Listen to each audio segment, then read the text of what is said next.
Louis van Gaal's in-form Manchester United visit the capital, hoping to halt Chelsea's seemingly unstoppable title surge. Fallen champions Manchester City are now fearing a finish outside the top four. A win over West Ham essential. And Alan Pardew's Eagles have a date with a familiar face. Tony Pulis's Baggies swoop into Selhurst Park.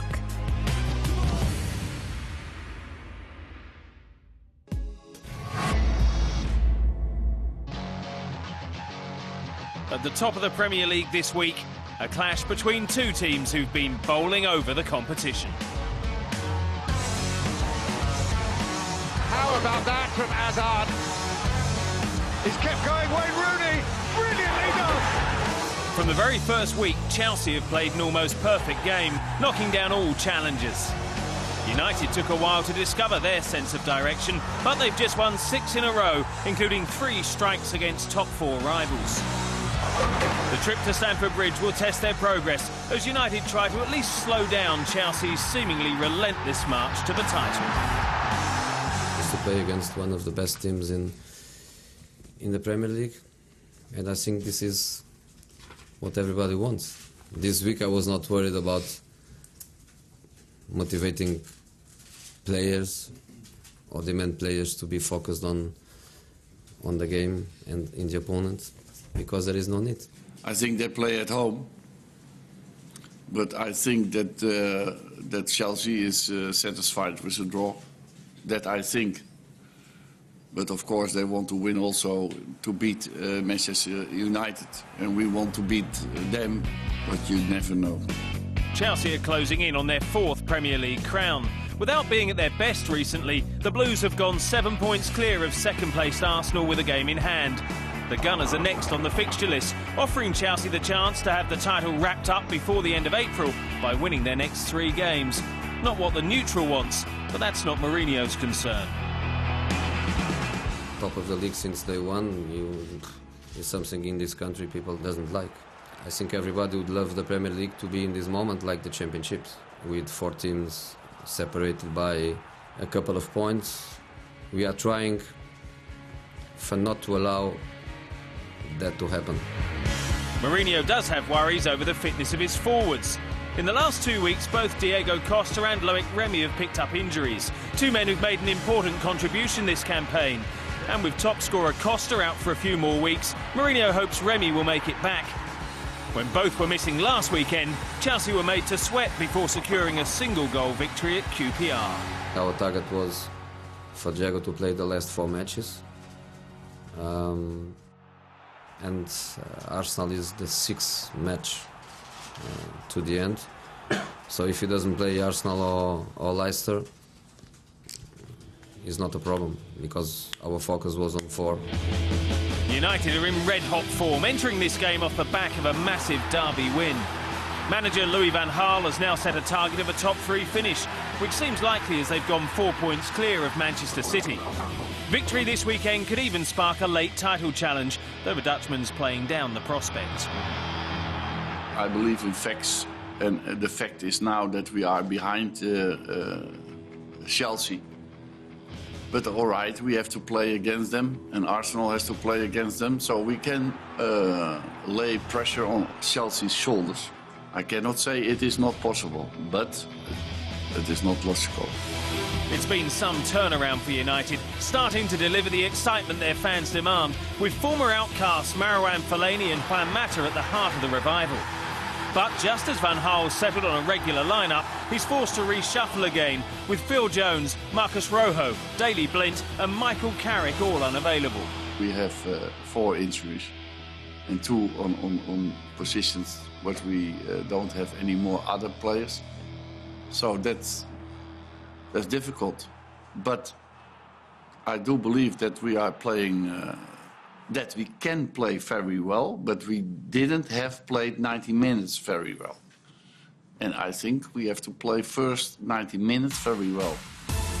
Since Jose Mourinho's first spell in charge of Chelsea, these 2 clubs have developed a fierce rivalry. They've gone head-to-head in the very biggest games, competing in FA Cup and Champions League finals, and so often shooting it out for the title. This time around, will Manchester United remain on a roll? Or, like most others that have faced the Blues this season, simply be swept away.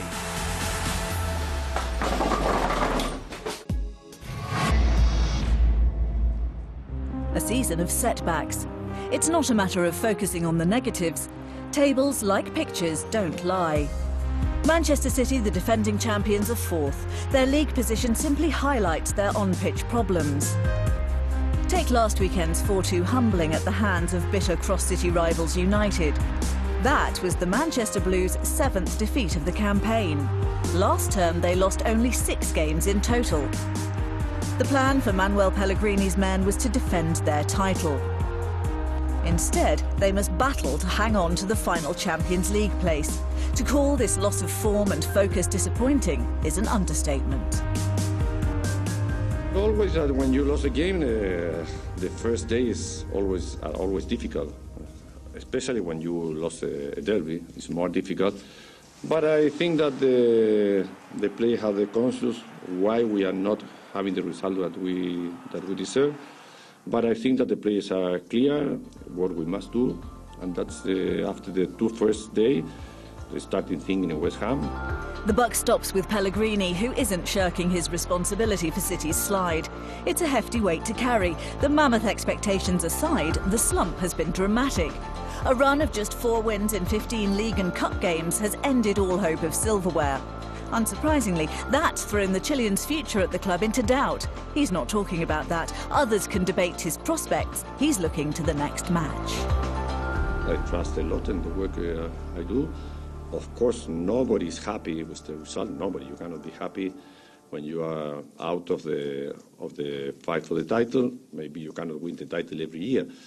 But it's very easy, and it's logical maybe that the same thing is to sack the manager. But I don't think that's the correct diagnostic that you have in every team when you are not winning. The bubbles burst for visitors West Ham too. They were 4th in December, remember that? But with just 2 victories since, and only 1 win in their last 10 league outings, they've dropped from 4th to 9th. If their season isn't to fade into complete obscurity, they'll need a resurgence. What chance this weekend? Diafra out injured, and the champions, though wounded, are far from weak. I'm very surprised that Manchester City have lost 4 away games on the trot. I think that it's a huge shock across the football world. I think, like ourselves, they can't find a way to win at the moment, no matter how well they play. But at home, they've always been very good. So we know how tough it's going to be and how hard it is to get something there. Like Pellegrini, Sam Allardyce is a man with an uncertain future. The Hammers boss is out of contract this summer, and with his side in its current form, getting offered a new deal looks increasingly unlikely. While other managers are being linked with the job, the players claim they're fighting for Allardyce. The man in charge, though, is solely focusing on City. It's me to worry about my team playing as well as it possibly can against Manchester City. That's my focus. I mean, if there are any doubts in Manchester City's team that we can take advantage of, we will tactically lay that out, and we've got to be ready to make sure we can compete in every position at every level against them. Last year, this fixture marked the triumphant success of Pellegrini's debut season in England. City's 2-0 victory saw them claim the Premier League crown. There'll be no such jubilation this time around. Manchester City are out of the title frame.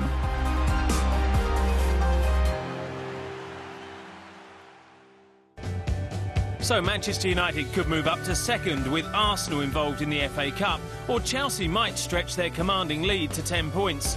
Man City hope to distance themselves from Liverpool, also in cup action. At the foot, too close to call now that Leicester and QPR have rallied. Just 4 points separate the bottom 5. Hull don't play, so results elsewhere could leave them in the drop zone. Off the pitch, Newcastle may have posted healthy results. On it, they've been far less profitable. Defeat at Anfield made it 5 on the spin for John Carver's side, who are now just 9 points clear of trouble. Only second-bottom QPR have a worse record since the turn of the year. With players being accused of downing tools early, Carver must now lift the team despite fan unrest and speculation about his job. This is not about me at the moment. This is about the team, the club, getting the right results. So, to be honest, I'm not bothered about my future at the moment. The one thing I will say is I'm giving every single inch and ounce to get the right results. The encouraging thing is we've got 4 games at home and 2 away from home, and but we need to start winning now. And I've said that to the lads in the dressing room. We can't keep looking over our shoulder, relying on other teams. We need to win games. Tottenham's season also looks to be fading, though in less dramatic fashion. The loss to Villa dented their hopes of a top 4 finish, but 7 points clear of 8th place Swansea, Europa League remains a safe bet. Since beating Arsenal in early February, Spurs have managed just 3 wins from 8. Perhaps a campaign that's involved 51 games is finally taking its toll. They come into St James's where they know it's a difficult venue. So we're hoping that we can use that. They've still got a chance. I think they're about 7 points behind that Champions League spot. So they'll still be pushing for that if they've got any ambition. While Newcastle's need for points may be more pressing, Tottenham's players look to be playing for their places in next season's lineup. The North Londoners have a poor record at St James's with just 4 wins from 20 visits, but one of those was a 4-0 thrashing last season. A repeat of that would further crank up the pressure on Carver.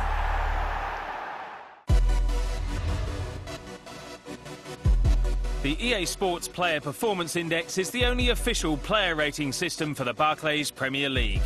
After every round of games, the preview show analyses all the facts and figures to bring you the best 11 based on their all-round contribution. So here's our team of the week. In goal, Chelsea's Thibaut Courtois. The Belgian was key to keeping the champions in waiting on track, making 4 saves in his 9th clean sheet of the campaign.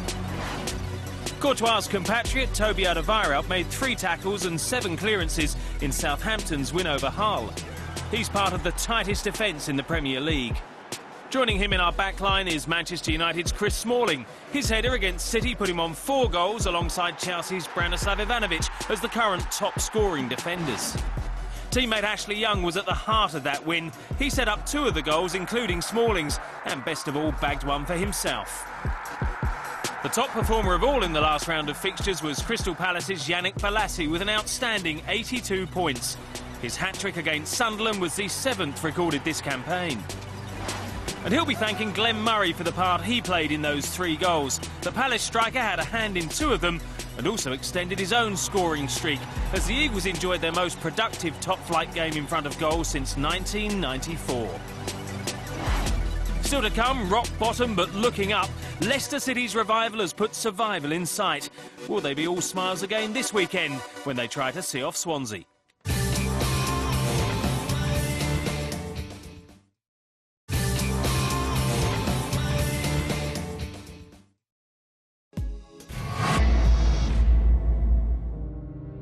Something happened in the last couple of days that made him feel, I'm not running this club, I've got to go. How shocked are you at that eve of the season departure? Something's clearly broken the camel's back, and it's a really distressing time for all Palace fans who were magnificent last year. Neil Warnock returns to reign at Crystal Palace. His appointment brings to an end a turbulent 2 weeks for the club. By Ward-Prowse, it's a 3rd for Southampton. It's now 6 games without a win for Crystal Palace.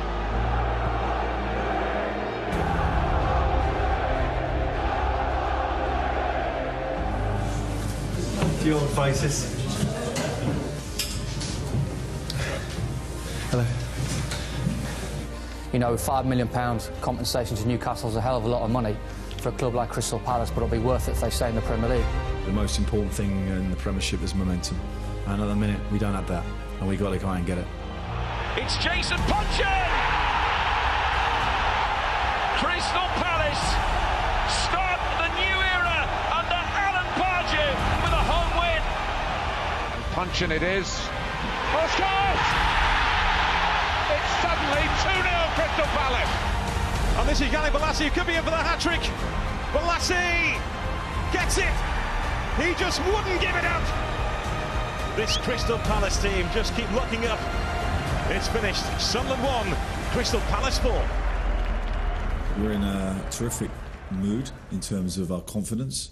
We have great momentum, and we're at home in front of the most passionate of crowds. We have a great attacking set up. I think we're exciting to watch. And we have new goals. And our new goal is probably to break into the top 10, I should think. And that's what we're going to try and do. In form and flying, Crystal Palace have experienced a real turnaround since Alan Pardew took over in January. From fighting it out at the bottom, they're targeting that top half finish. Tony Pulis, back this weekend with his West Brom side, may have helped the Eagles take off, but under Pardew the expectations are even higher. He achieved fantastic results last season here, and for sure I wouldn't be here, and a lot of these players wouldn't be here if he hadn't done that, so we're all thankful to him for that. Hopefully tomorrow he'll get a reception that it warrants. The script's been different for Pulis. With West Brom's initial improvement when he took over, the prospects looked bright. But after 3 successive defeats, the latest a 3-2 loss at home to Leicester City, the Baggies are back in dangerous territory. Their run-in is tricky. Pulis can't afford to rely on other teams tripping up. He needs a win against his in-form former club. Is it any surprise that they're doing as well now? No, not at all. You know, if you look at the facts that that group of players that were left behind are still there, and you know both managers have added to it, and by adding to it, they've made the group stronger, and it's no surprise to me they're doing that. Pulis has a reputation for doing well himself. During his 6 seasons in the Premier League, he's had to dig deep and famously has never been relegated. He won the LMA Manager of the Year award for his performance at Palace. West Brom presents a new challenge. As a short-term job or a short-term position that I found myself in at Palace, I don't think I'd ever better what went on there. This is a different job, this is a different task.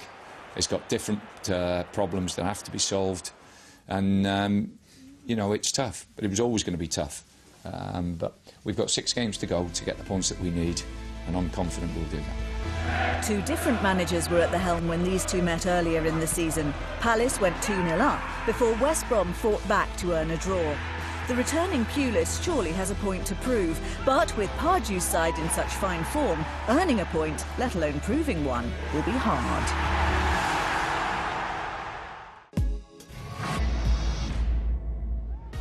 Marko Arnautovic's late equaliser at West Ham ended Stoke's run of 3 straight defeats.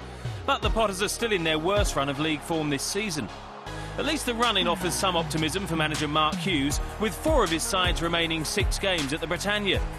He'll have to do without Victor Moses, though, in his quest for a top-half finish. A hamstring injury has ended the winger's season. Obviously, if we can better last season, that's the ultimate goal, of course. And I think obviously he's trying to establish himself in the top 10 first and foremost. I think the league becomes more competitive and better each and every year, so it's really tough to finish in those positions. But we've put ourselves in a good position at the moment, and with 6 good performances, I don't see why we can't do that again. Southampton's faint top 4 hopes were kept alive with a 2-0 win over Hull, in the process equalling their highest ever Premier League points tally. The next target for the Saints is their highest Premier League finish. But to take a step towards that, they need to end a poor run on the road. Ronald Koeman's men have taken just 1 point from their last 3 matches away from St Mary's. It's a final, every game we're going to play until the end of the season, because we know that losing any points will cost us important position at the end of the season, and we badly want to go there to win the game. For us, it's really important, for them too. Then it's going to be an open game. It's never easy to go there and win the game. Then we know it, and we try to do our best. Form and the league table suggest Southampton will start favourites, and they did win the reverse fixture. Otherwise, though, this pair have a history of playing out draws, 4 in their 5 Premier League meetings so far.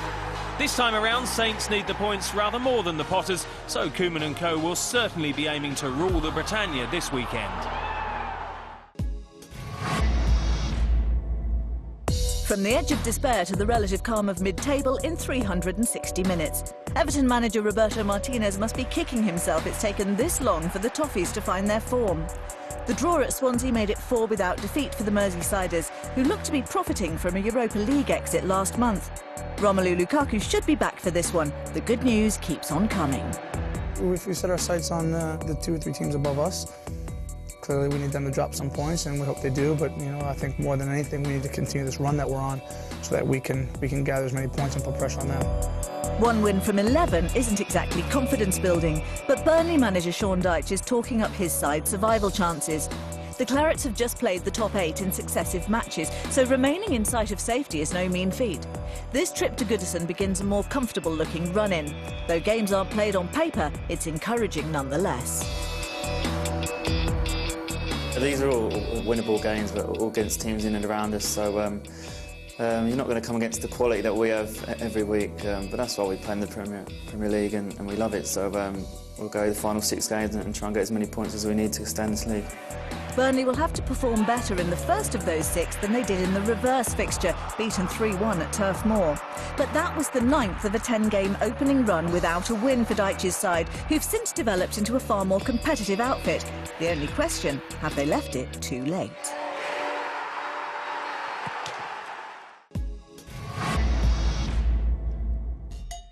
In the East Midlands, there's a renewed sense of optimism in the air, and Leicester City fans are smiling again.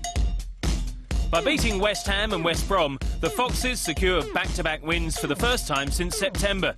The club may be bumping along the bottom, but it's not down yet. It's found a way in! Leicester City have something to hold on to! This is Jamie Vardy! What a moment! And Nigel Pearson's side still survive. Now only 3 points from safety, Leicester can finally see light at the end of the tunnel, though Pearson knows it's just a start. We have belief in ourselves, of course, and back-to-back wins give us better opportunities in it, and probably applies more pressure on other people. But you know, we're in a position where we know we've got to produce every week, really. One big plus for the boss, his team's rediscovered its goal touch. Leicester's 8 in 3 games is as many as they've managed in their previous 10 outings. The job now is to maintain that momentum through a run-in that promisingly will mostly be played out on their own turf. We have to make the most of our own situation, and that is we've got, as I've said, 7 games and 5 at home. It's not necessarily as straightforward as you say, and yeah, on paper it's a decent run-in. You know, everybody's got something to play for, but so have we. At Swansea, Gary Monk's side is also full of confidence. A 1-1 draw against Everton lifted the Swans to 47 points, equalling their record Premier League tally. They're another club hoping the campaign will end in their highest ever Premier League finish, and currently 8th with a 4-point cushion from the clubs below them, the Swans are on track. If you look at our history, since we've been in the league, we've tapered off, but you know, getting level with the points is great, but that's not what I want. I want to beat it. If you ask me for my opinion now, it's probably a little bit too far out of reach, those guys that are just above us, but it's not impossible. But we'll definitely be fighting to try and remain fight for what we've got right now and keep going and see where it takes us. It's not all been good news for the manager. Swansea head to Leicester with a squad plagued by injuries and suspensions. In defence, Angel Rangal's their only fit fullback, while up front, Bafétimbi Gomis has been ruled out for 4 weeks by a hamstring injury. He'd scored 3 in his last 3 appearances, so that's a big blow.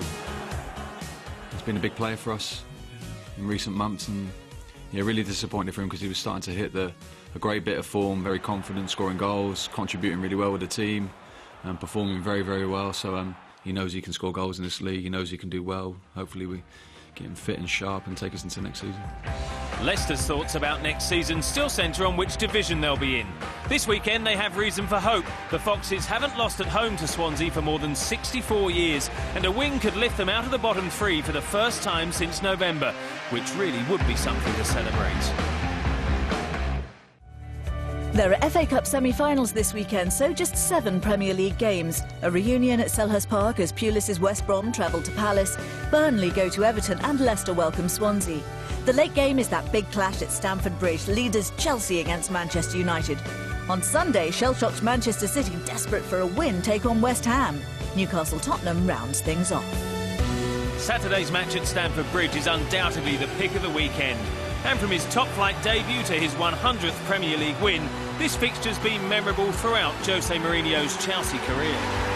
Chelsea have scored! Mourinho has arrived, and he's arrived in style. On his watch, Chelsea and Man United have met in some landmark games, and this week will be no different. We leave you with a selection of those glorious moments. From me, Dave Beckett, Izzy Clark and the rest of the preview team, goodbye. Chelsea are champions once again. Eto'o hat-trick. Chelsea